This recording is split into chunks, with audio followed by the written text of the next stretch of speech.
طلبة وطالبات حبايب قناة خلي حياتك معنا، أهلا بكم. كل سنة وحضراتكم طيبين. النهاردة معانا فيديو جديد لمراجعة أولى ثانوي فيزياء الترم الثاني. إن شاء الله فيديو هيعجب حضراتكم، ويلا ما نضيعش وقتنا، تعالوا نشوف مع بعض المسألة الأولى بتقول إيه. تقول سقط حجر من برج، فكانت المسافة خلال آخر ثانية من حركته تساوي المسافة المقطوعة خلال 3 ثواني الأولى من حركته، فإن زمن بقاء الحجر في الهواء يبقى كام؟ الحقيقة لو بصينا على المسألة، أنا هجيب ورقة كده، ورقة أسميها ورقة الشخبطة. تعالوا كده نشوف، نرسم المسألة مع بعض ونشوف. أدي البرج أهو، تمام.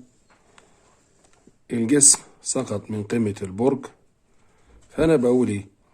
المسافة خلال آخر ثانية، يعني قبل ما الجسم يوصل لنهاية البرج، يوصل لسطح الأرض، هنعتبر إن دي الإزاحة في آخر ثانية، تمام؟ مالها؟ بتساوي المسافة المقطوعة خلال 3 ثواني الأولى. يبقى أنا من هنا في 3 ثواني في عندي إزاحة، تمام؟ طبعا حد ممكن يعتقد لأول وهلة يقول لي يعني معنى كده إن الزمن الكلي دول 3 وديا 1، يبقى والله كده 4. الحقيقة دي غلط، دي حاجة مش صحيحة تماما.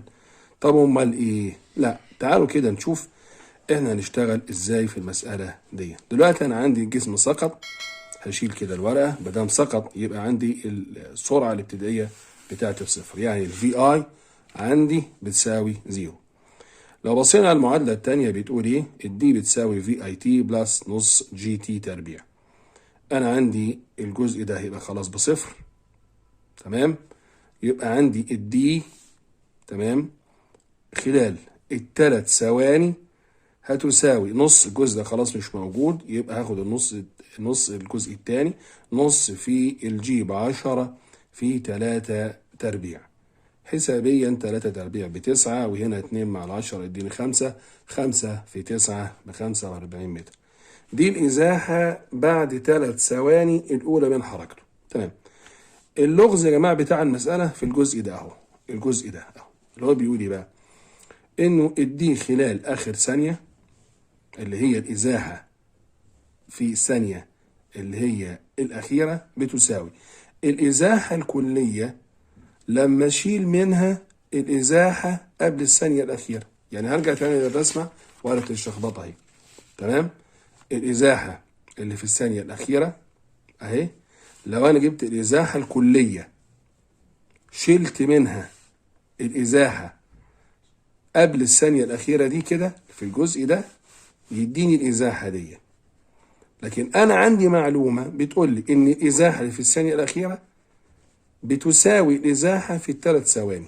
دي جبتها أنا وأنت دلوقتي، اللي هي بتساوي 45 متر. طيب كلام كويس خالص. هرجع تاني للمسألة.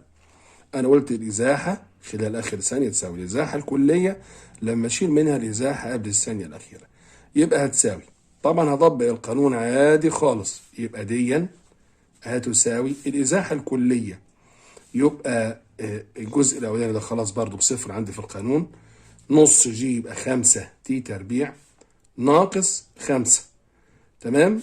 ال5 اللي جت منين؟ اللي هي نص في 10، تمام. هضرب طبعا هنا الزمن بتاعي اللي هو قبل الثانية الأخيرة، هشيل منه الثانية 1، يبقى ده تي ناقص 1 الكل تربيع. ده بيعبر لي عن الفترة الزمنية لما اشيل منها الثانية الأخيرة. طيب رياضة، يبقى 5 تي تربيع ناقص عندي هنا قوس تربيع، يبقى والله مربع الحد الأول ناقص الأول في التاني في 2 زائد مربع الحد التاني، تمام. هكمل، يبقى هنا ال45 دي اللي هي أنهي؟ أنا لسه قايل في الكلام إن المسافة خلال آخر ثانية تساوي المسافة في ال3 ثواني اللي أنا حسبتها ب45. يبقى هشيل ديا واحط المسافة خلال 3 ثواني اللي انا حسبتها 45 هتساوي، همشي كده الكلام ده اللي هو 5 تي تربيع، ناقص هضرب الخمسة هنا في القوس يبقى 5 تي تربيع، تمام، سالب في سالب بموجب 10 تي، سالب في موجب بسالب 5 في 1 ب5.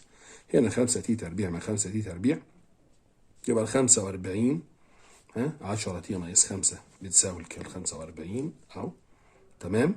طبعا سالب 5 هتروح الناحية التانية بإشارة موجبة تبقى 50، متابع معايا؟ يبقى 10 تي هتساوي 50، يعني التي من هنا بتساوي 5.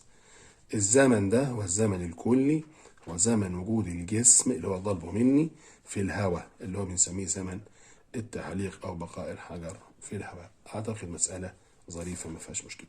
تعال نشوف المسألة التانية بتقول إيه.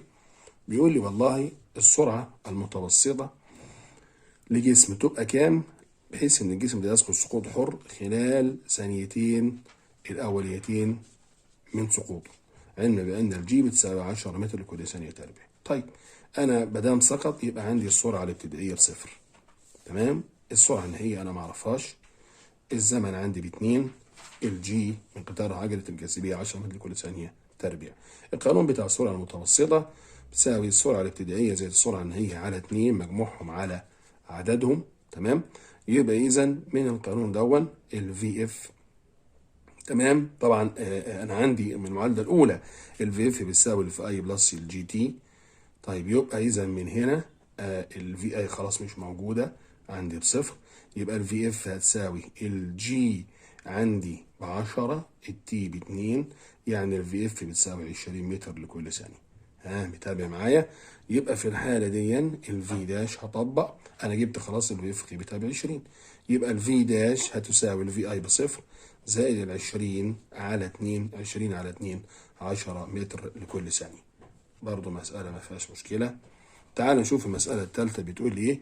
عند قذف جسم بسرعه ابتدائيه لاسفل، يعني مش الجسم هنا يا جماعه ما سقطش، لو جبنا الورقه ما عنديش سقوط، لا ده انا هنا وجيت الجسم هنا اهو رحت قذفته لاسفل، يبقى اذا في سرعه قذف، يعني الفي اي هنا ما تساويش الصفر، تمام. الفي اي ليها قيمه لا تساوي الصفر، انا قذفته يعني هدفته حدف كده اهو، تمام.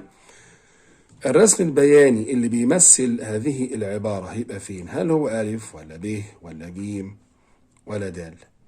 الحقيقة أنا همسك مع حضرتك الرسومات الأربعة وهشرحهم عشان نراجع أكتر من جزئية مع بعض، تمام. لما أقول والله السرعة الابتدائية هيبقى ليها قيمة أهو، أنا الجسم لما بينزل لتحت لكن أنت بتقول قذفته لأسفل، يبقى معنى كده إنه بيتحرك في نفس اتجاه الجاذبية الأرضية، يبقى في قوة بتجذبه لتحت، يعني السرعة بتاعته هتزيد بالشكل ده. يبقى إذا الإجابة بتاعتك هي الإجابة رقم ألف. طب ليه ما خدناش ب؟ ب ديا لو كان السرعة الابتدائية عندك بصفر، تمام، وسقط الجسم سقوط، يعني شوف ايه الفرق بين الرسمة ديا والرسمة دي. الرسمة ديا انت هنا قذفته، يبقى اذا السرعة الابتدائية لا تساوي صفر، انما هنا سقط جسم. كان ممكن لو قال لي سقط جسم بسرعة ابتدائية لاسفل كنت خدت الرسم البياني ده كان يمشي معايا. طبعا ديا لو كان قذف جسم لأعلى، قذف جسم لأعلى، يبقى كان هيبقى السرعة الابتدائية ليها قيمة عندي، وهو بيتحرك لأعلى يبقى بيتحرك في عكس اتجاه الجاذبية، يبقى السرعة بتاعته بمرور الزمن هتقل، هيفضل يقل. طيب ايه الفرق بين الرسمة دي والرسمة دي؟ ايه الفرق بين الرسمتين؟ هنا الجسم قذفته لأعلى ووصل إلى أقصى ارتفاع، يعني السرعة بتاعت الفي اف هي السرعة ابتدائية، كأن دي الفي اي هنا اهو، هنا دي الفي اف، تمام، قيمتها هنا بصفر، لان اذا كانت النقطه تنتمي لمحور السينات يبقى الصاد بتاعها بصفر، يبقى وصلت لاقصى ارتفاع. طيب الرسمه دي لا، ده انت وصلت لاقصى ارتفاع وبعدين ابتدى الجسم يرجع تاني يعود الى سطح الارض، تمام. يعني معنى كده لو انا مسكت كده اهو ورحت واصل هنا القيمه ورحت رايح كده، القيمه دي هنا هي نفس القيمه دي هنا بالشكل ده. لكن هرجع تاني للسؤال بتاعنا، عند قذف جسم سرعة ابتدائية يبقى والله انت السرعة الابتدائية تمام ليها قيمة هتقطع جزء من محور الصادات ويبتدي سرعة الجسم تزيد، لانك انت بتتحرك في نفس اتجاه الجاذبية الارضية، يبقى سرعتك بتزيد مع زيادة الزمن. اعتقد برضه سؤال كويس جدا ما فيهوش مشكله. تعال نشوف السؤال اللي بعده. بيقول لي جسمان كتلتيهما M1 و M2 يتم اسقاطهما من ارتفاع H1 و H2 على الترتيب يصل إلى الأرض بعد زمن T1 و T2 بسرعة V1 و V2 على الترتيب. عايز إيه اللي ممكن أختاره من الاختيارات اللي قدامي دي؟ الاختيارات الأربعة هختار إيه بالظبط؟ طبعا أنا هنا عندي من المعادلة الثانية الدي بتساوي في اي تي بلس نص جي تي تربيع. تمام؟ مادام أنت بتقول سقط يبقى الجزء ده خلاص أصبح تعودنا عرفنا إنه الجزء ده خلاص مش موجود. يبقى إذا لما أنا هحذف ده كده، لما أجي أقول إيه العلاقة ما بين الدي والتي تربيع؟ الدي والتي تربيع طبعا هنا الجي ده ثابت، مقدار ثابت، نص في 10 ب5. تمام؟ يبقى إذا القيمة دي قيمة ثابتة، خلاص ده مش موجود، القيمة دي ثابتة. إيه العلاقة ما بين الدي والتي تربيع؟ ما دام الاثنين في البسط يبقى العلاقة بينهم علاقة طردية. علاقة طردية يعني معناها 1 2 1 2، يعني الدي 1 على الدي 2. تمام؟ هي في مسألتي دي اللي هي اتش 1 على اتش 2 هتساوي هنا في تربيع ما نساهوش، يبقى مربع الزمن هنا على مربع الزمن هنا. تمام؟ يبقى لو جبت الجذر التربيعي للطرفين ما عنديش مشكلة خالص، يبقى هنا تي 1 على تي 2 هروح الناحية التانية الجذر التربيعي اتش 1 على اتش 2. طيب تعالى كده، انا هنا سميت المسائل اللي بعد كده مسائل خادعه. خادعه يعني ايه؟ يعني ممكن تخدع اي واحد وما ياخدش باله منها، اللي هو سهل ممتنع ممكن يلاقي فيها مشكله، لكن ان شاء الله تلامذتي شطار وهيبقى ما عندهمش مشكله باذن الله. تعالوا نشوف المساله. قذفت كره بزاويه 45 مع الافقي. طبعا احنا كنا قلنا قبل كده ان الزاويه 45 مع الافقي، انا بحاول يعني اراجع معاك اكتر من جزئيه في المنهج، دي بنحصل منها على اقصى مدى. تمام؟ لكن هنا في كلام تاني بيقول لي وكانت مركبة سرعتها الأفقية تمام مساوية ل 20 متر كل ثانية. هنا الأفقية بتكلم عن الفي اي اكس، فتكون السرعة هذه على ارتفاع 2 متر. أنا هنا نقلتك في قصة ورحت هنا ناقل معاك قصة تاني خالص. ديا على طول الشباب يقول لي أقصى مدى، كلامك مظبوط، لكن سؤالي هنا بيقول لك إيه؟ السرعة الأفقية 20. طب السرعة دي هي السرعة الأفقية برضو تمام على ارتفاع 2 متر هتساوي كام؟ خمن كده. طبعا أنا شايف الناس بصت على طول على الإجابة قالت ما 20. طب ليه؟ أنا يهمني طبعا ليه يا جماعة؟ هتسأل أهو ليه؟ لأن أنت عندك السرعة الأفقية في اي اكس هي نفسها السرعة النهائية في اف اكس. لاحظ إن الاي اكس عندي أفقيا بتساوي 0، يعني معنى كده ان انا ما عنديش عجلة، يعني ما عنديش تغير في قيمة السرعة او التغير يساوي 0. تمام؟ وبالتالي الفي اي اكس اللي هي السرعة او المركبة الافقية للسرعة ما بتتغيرش عندي مهما كان ارتفاع الجسم، وبالتالي القيمة بتاعتها ثابتة في اي كوزين سيتا. ممكن واحد يقول لك عارف وانا ناصح كده يقول لي طب يا استاذ معلش يعني ما انت بتقول السيتا هنا دي 45 والفي اي، لو انا قلت الفي اي واي بتساوي في اي ساين سيتا، طب ما يبقى برضه 45 والفي اي هي ما يبقى مش هتتغير. طب ليه انا اخترت برضه الاشريط؟ راح اقول له بسرعه جدا في المركبه الرئيسيه الفي اي واي ما تساويش الفي اف اكس في اف واي، انما هنا الفي اف اكس بتساوي الفي اي في اف اكس. خلي بالك الفي اي اكس بتساوي الفي اف اكس هناك في المركبه الرئيسيه في اي واي ما تساويش الفي اف واي، لان اذا كان الجسم بيتحرك في عكس اتجاه الجاذبيه المفروض السرعه بتاعته بتقل، انما هنا السرعتين متساويين، وبالتالي القيمه دي مش هتتغير عند اي ارتفاع 2 متر او اكتر او اقل بصوره او باخرى. اظن الاجابه وصلت. تعال نشوف السؤال اللي بعد كده. ما تخدعكش بقى المسألة دي من فضلك. هنا برضه مسألة تانية. أطلقت قذيفة بزاوية 45 مع المحور الأفقي من الأرض بسرعة ابتدائية مقدارها 20 جذر 2 متر لكل ثانية. طب يبقى مقدار السرعة لهذه القذيفة لحظة اصطدامها بسطح الأرض تساوي كام؟ خلي بالك يعني ايه الكلام ده. هجيب ورقة الشخبطة بسرعة كده معاك، ابص على ايه. انا عندي القذيفة اهي، ادي الارض اهي، القذيفة عملتها كده اهو، يبقى دي مكان اطلاقها، طلعت كده واتحركت كده، وصلت هنا لمكان انطلاق القذيفة او الاكسبلوجن الانفجار هنا. فهنا بيقول لك هنا وصلت بسرعة كام يا جماعة؟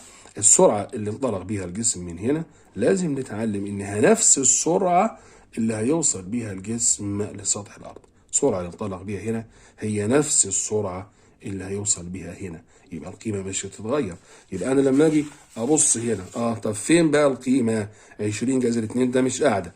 كل اللي عليك إنك أنت هتمسك جذر 2 وتحسبها بالآلة الحاسبة وتقول أنا هحسبها لحضرتك أهي. هتقول والله إن 20 في قيمة جذر 2 اللي هي 41% هيطلع لك القيمة اللي هي 28.28%. أنت لو ضربتها بالآلة الحاسبة هيطلع لك نفس القيمة اللي قدام حضرتك دي.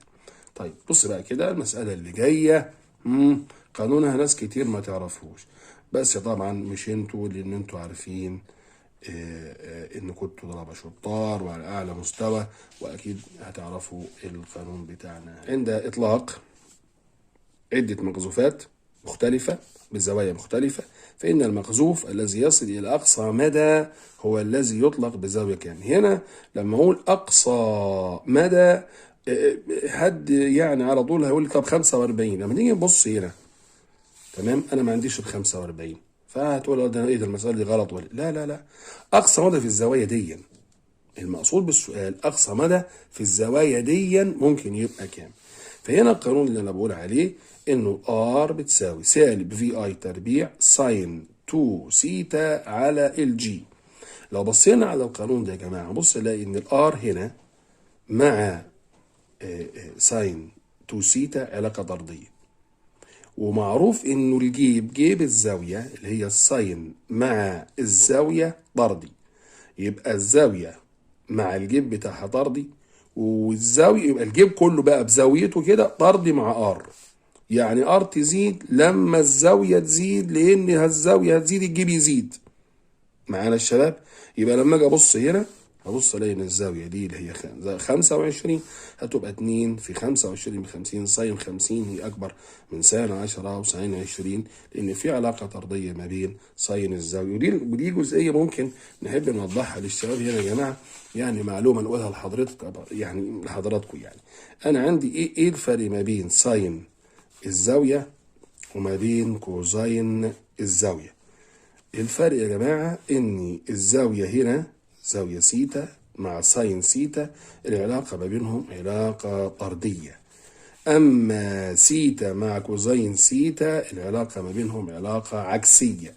يعني كوزين سيتا زاوية قيمة الكوزين سيتا عكسي مع قيمة الزاوية، يعني 1 على سيتا.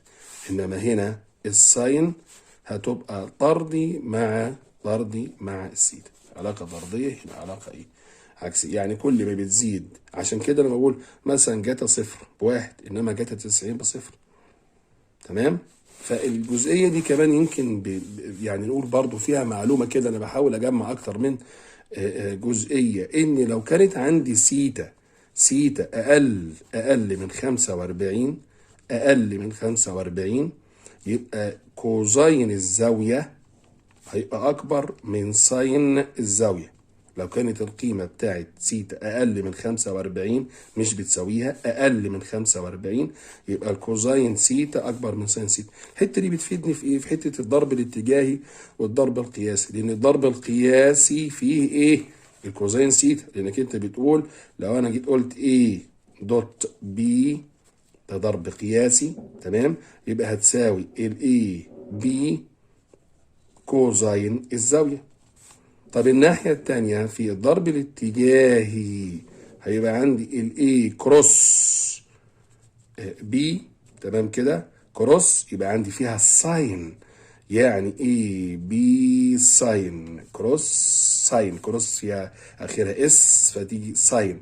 هنا انت بتقول اذا كانت الزاويه القاعده هي بتاعتنا، اذا كانت الزاويه اقل من 45 من غير ما اقعد احسب كتير، مجرد ما ابص على الزاويه اقدر اعرف الضرب القياسي اكبر ولا الضرب الاتجاهي. فهشوف قيمه الزاويه اذا كانت اقل من 45 يبقى والله القياسي اكبر من الاتجاهي، لان كوزين الزاويه مثلا زاويه 30 هتلاقي كوزين 30 اكبر من ساين 30.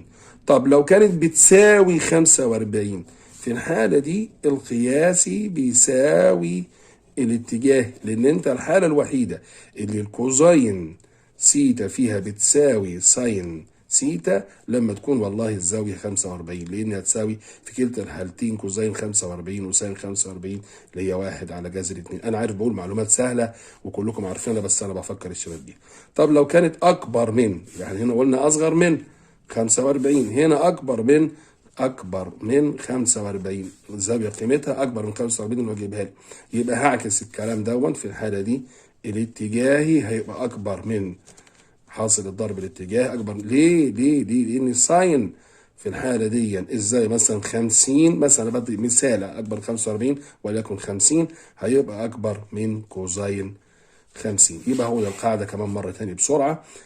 لو عندي الزاوية أقل من 45 يبقى الكوزين سيتا اللي هي في القياسي تمام أكبر من ساين سيتا اللي هي في الاتجاهي. امتى يبقوا الاتجاهي والقياسي متساويين؟ اذا كانت الزاويه 45. ان كان اكبر يبقى الاتجاهي اكبر من القياسي. كده معلومه يعني كده على السريع حبيت اراجعها مع حضراتكم عشان يعني تخلي بالكم منها. هنرجع تاني كده للاسئله بتاعتنا وبنقول السؤال اللي بعد كده: النسبة بين المدى الأفقي لمقذوف بزاوية 25 مع الرأس إلى المدى الأفقي لمقذوف آخر بنفس السرعة الابتدائية بزاوية 25 مع الأفقي تكون كام؟ هنا ركز في الكلام كويس خالص، في لغز هنا.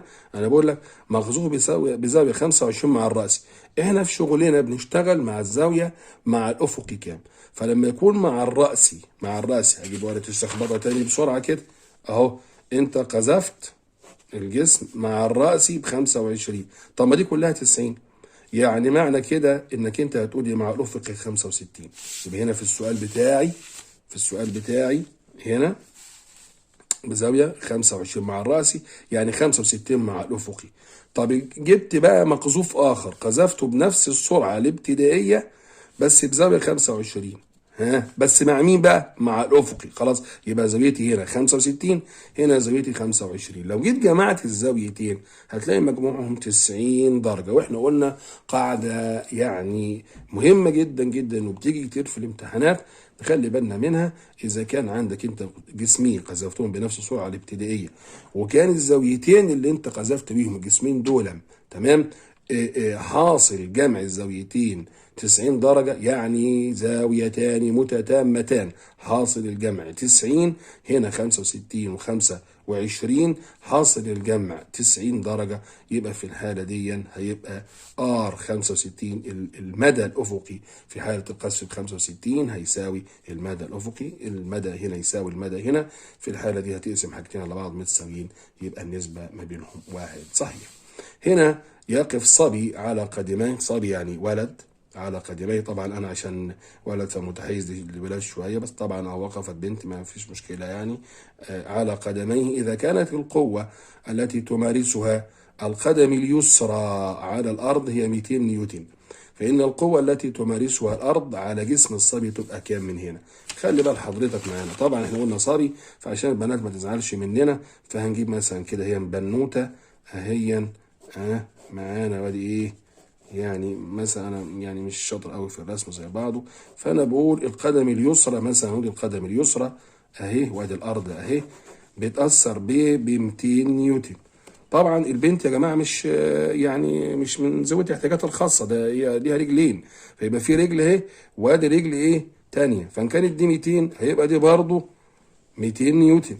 يبقى اذا الرجلين مع بعض الاتنين مع بعض هيأثروا لأسفل على الأرض ب 400 نيوتن. طب يبقى إذا إيه ده فعل يعتبر ال 200 وال 200 مع بعض 400، يبقى ده فعل أسفل. لكل فعل رد فعل مساو له في القوة ومضاد له في الاتجاه، يبقى الأرض في الحالة دي هتأثر بقوة مقدارها 400 نيوتن، رد الفعل بيبقى الأعلى.